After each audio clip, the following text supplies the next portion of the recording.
Hello, hello, hello, hello, hello, hello. This is your Miss A and shout out sa ating mga ka-unity na na-miss ko all over the world. Thank you so much. Thank you so much. Alright, so gusto ko lang ulit magbigay ng reaction video sa paglabas na naman itong si Sundalong Kanin. Palibasa tatakbong mayor to ng Caloocan kaya nagpapa-interview. Pero Diyos ko Lord, wag mong gamitin. Okay? Ang administrasyon na ito para pabanguhin ang iyong pangalan. Alright, anong concern mo sa sinasabi mong pagpaplano na destabilization nito si President Duterte laban sa Marcos administration?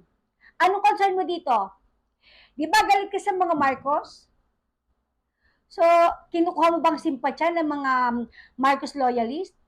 Ng mga taong naniniwala sa mga Marcoses?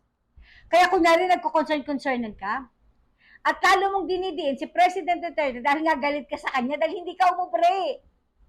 Diba? Ang kapal ng mukha mo. Wala ka talaga kahiyan. The mere fact na alam mong walang naniniwala sa'yo, pero nakukuha mo pa rin magsalita at wala kang pinagbago. Hanggang ngayon, paninira pa rin ang laman ng bunganga mo. Sinong maniniwala sa'yo? Nagpapapansin ka kasi laos ka na. Can you imagine? Saan mo nakuha yung illusion mo na naman na yan? President Duterte will never do that.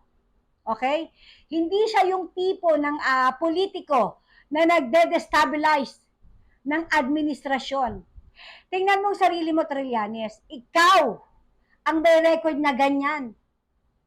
Alright? Tapos may salita ka pa na hindi pwedeng pagkatiwala ng salita ni President Duterte. Hello? Sa 6 years na pag-upo ni President Duterte bilang presidente, napakarami niyang nagawa. Nakuha niya ang simpatya ng mga Pilipino dahil sa kanyang ginawa para sa Pilipino at para sa Pilipinas. Partida pandemic pa ha. Aminin natin na guys, bukod kay President Marcos Sr., si President Duterte is one of the best president na dumaan sa Pilipinas. Okay?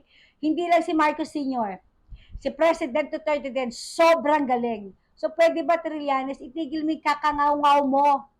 Hindi mo ikakapanalo yan bilang mayor ng Caloocan. Yung pagsira mo kay President Duterte, may gulay. At saka wag kami. Alam namin kung gaano kakagalit sa mga Marcoses. Nakalimutan mo na ba kung paano mo sinisiraan ang pamilyang iyan? Natapos ngayon, parang concern ka?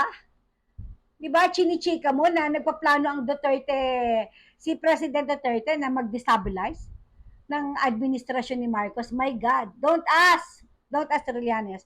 Don't ask.